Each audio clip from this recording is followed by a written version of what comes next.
Hello friends, आप सब कैसे हैं। आशा करता हूं कि आप सब ठीक होंगे। मैं हूं गुलफराज आलम और आप देख रहे हैं अपना YouTube channel KGN medicine teach.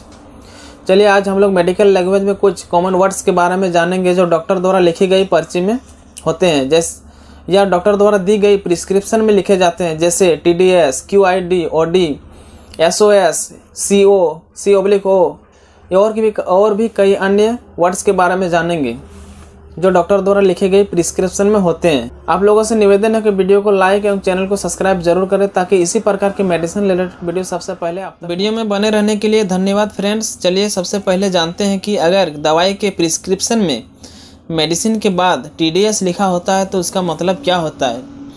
अगर दवाई के प्रिस्क्रिप्शन के अंत में अगर TDS लिखा हो तो उसका मतलब होता है 3 times a day, यानी उस दवाई को दिन में 3 बार लेनी होती है।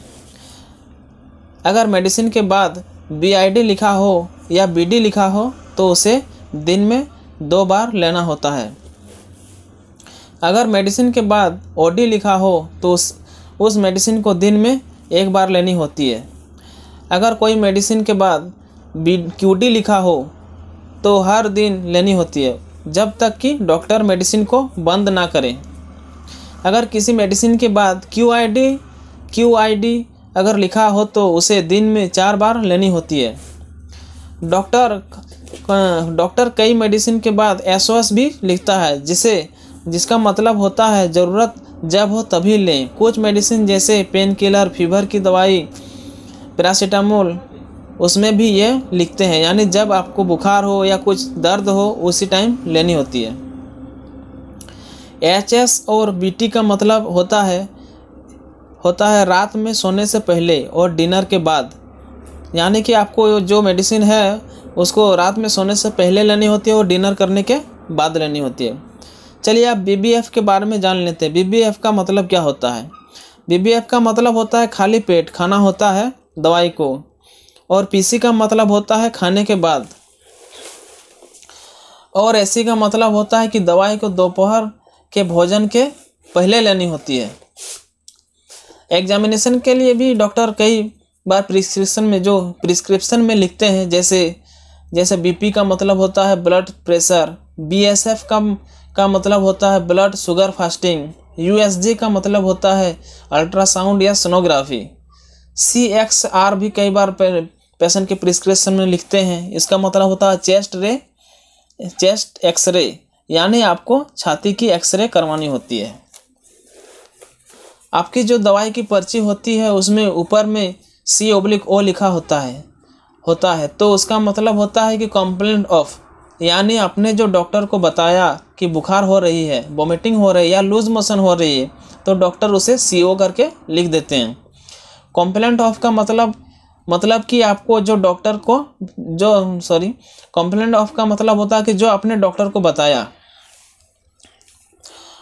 इसके बाद चलिए अब जानते हैं O/E का मतलब क्या होता है, यानी ऑन एग्जामिनेशन इसका मतलब होता है, यानी डॉक्टर चेक करके देखता है कि पेशेंट की BP, हार्ट रेट, HR यानी हार्ट रेट, रेस्पिरेशन या अन्य कई एग्जामिनेशन करके देखते हैं और फिर मेडिसिन लिखते हैं जिसको OE द्वारा सूचित करते हैं। चलिए अब RX का मतलब जान लेते हैं। RX का मतलब होता है प्रिस्क्रिप्शन, यानी डॉक्टर मेडिसिन लिखने से पहले ऊपर में लिखते हैं, उसे RX द्वारा सूचित करते हैं। चलिए अब DX का मतलब जान लेते हैं। DX का मतलब होता है डायग्नोसिस, यानी पेशेंट को डायग्नोस करके कौन सी बीमारी निकली, जैसे मलेरिया, टाइफाइड, डेंगू, TB आदि, तो डॉक्टर उसे DX के बाद बीमारी का नाम लिख देते हैं। चलिए आप जानते हैं HX या H/O लिखा होता है, जिसका मतलब क्या होता है। जिसका मतलब पेशेंट का पास्ट हिस्ट्री लिखे होते हैं HX या HO। पहले से कोई बीमारी थी क्या तो उसे HX करके लिखते हैं।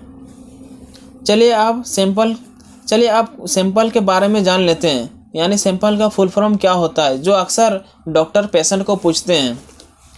S/S का मतलब होता है कि साइन एंड सिम्टम, यानी पेशेंट में आपको जो लक्षण दिखने को मिल रहा है, जैसे पेशेंट को ब्लीडिंग हो रही है, काँप रही है, पेशेंट सांस लेने में समस्या हो रही है, पेशेंट बेहोश है आदि, ये सब साइन एंड सिम्टम में आते हैं।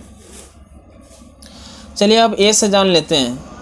ए का मतलब होता है एलर्जी, यानी पेशेंट को किसी भी चीज़ से पहले से एलर्जी है क्या, जिसको ए द्वारा सूचित करते हैं। एम के चलिए अब एम के बारे में जान लेते हैं, यानी SAM एम के बारे में जान लेते हैं। एम का मतलब होता है मेडिकेशन, यानी पेशेंट को पहले से कोई दवाई चल रही है क्या, जैसे BP शुगर की गोली आदि कोई भी दवाई चल रही है तो उसे एम द्वारा सूचित करते हैं। चलिए अब पी से जान लेते हैं। पी का मतलब क्या होता है। पी का मतलब होता है पेशेंट पास्ट हिस्ट्री, यानी पेशेंट की पहले से कोई बीमारी है क्या, पहले से पुरानी कोई बीमारी है क्या, जैसे TB शुगर मृगी वगैरह, जैसे एपिलेप्सी होता है पेशेंट को, ये सब पी द्वारा सूचित करते हैं। चलिए अब एल के बारे में जान लेते हैं। लास्ट ओरल इंटेक, यानी पेशेंट भोजन कब किया था या फिर क्या क्या भोजन में खाया था, उसको एल द्वारा सूचित करते हैं। लास्ट बार भोजन कब किया था। चलिए ई से जान लेते हैं। ई का मतलब होता है इवेंट।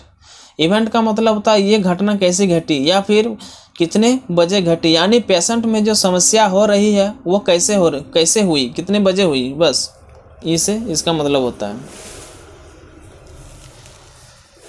चलिए अब वाइटल साइन के बारे में जान लेते हैं कि वाइटल साइंस में क्या क्या पूछते हैं। जैसे वाइटल साइंस को VS द्वारा सूचित किया जाता है, जिसमें temperature, SpO2, oxygen level, BP, respiration, pulse rate या हार्ट रेट, ये सब वाइटल साइंस होते हैं। टेम्परेचर को TEM द्वारा सूचित किया जाता है। PR या HR को हार्ट रेट या पल्स रेट द्वारा सूचित किया जाता है। RR को रेस्पिरेशन रेट कहते हैं। चलिए अब जान लेते हैं जो दवाई के पहले जो लिखते हैं डॉक्टर, उसका मतलब क्या होता है। जैसे कई बार डॉक्टर होते हैं कि दवाई के पहले CAP लिख देता है, तो उसका मतलब क्या होता है। जैसे CAP अगर लिखा हो तो उसका मतलब कैप्सूल होता है। और कई बार होता है कि डॉक्टर दवाई के पहले TAB लिखता है, यानी उसका मतलब टैबलेट होता है। SYP भी लिखता है, इसका मतलब सिरप होता है। ING लिखता है तो उसका मतलब इंजेक्शन होता है। IV का मतलब होता है इंट्रावेनस, यानी जो नस के अंदर लगाया जाता है। चलिए अब IM के भी बारे में जान लेते हैं। IM का मतलब होता है इंट्रामस्कुलर, जो इंजेक्शन मसल्स में लगाए जाते हैं उसे IM द्वारा सूचित किया जाता है। चलिए अब लास्ट में जान लेते हैं IPD का मतलब क्या होता है। चलिए अब IPD के बारे में जान लेते हैं। IPD का मतलब क्या होता है। इन पेशेंट डिपार्टमेंट, जो पेशेंट हॉस्पिटल में एडमिट है तो उसके जो पर्ची या प्रिस्क्रिप्शन होते हैं उसे IPD में काउंट किया जाता है। चलिए अब OPD के बारे में जान लेते हैं। OPD का मतलब क्या होता है। OPD का मतलब होता है आउट पेशेंट डिपार्टमेंट, यानी कि ऐसे पेशेंट जो एडमिट नहीं है और उसका प्रॉब्लम ज़्यादा क्रिटिकल नहीं है, वो डॉक्टर को संपूर्ण जानकारी मिल गया हो। अगर वीडियो अच्छा लगा हो तो कृपया करके लाइक एवं चैनल को सब्सक्राइब जरूर करें, ताकि इसी प्रकार की मेडिसिन रिलेटेड वीडियो सबसे पहले आप तक पहुंचे। चलिए मिलते हैं अगले वीडियो में, तब तक के लिए खुदा हाफिज़। Take care all my dear friends.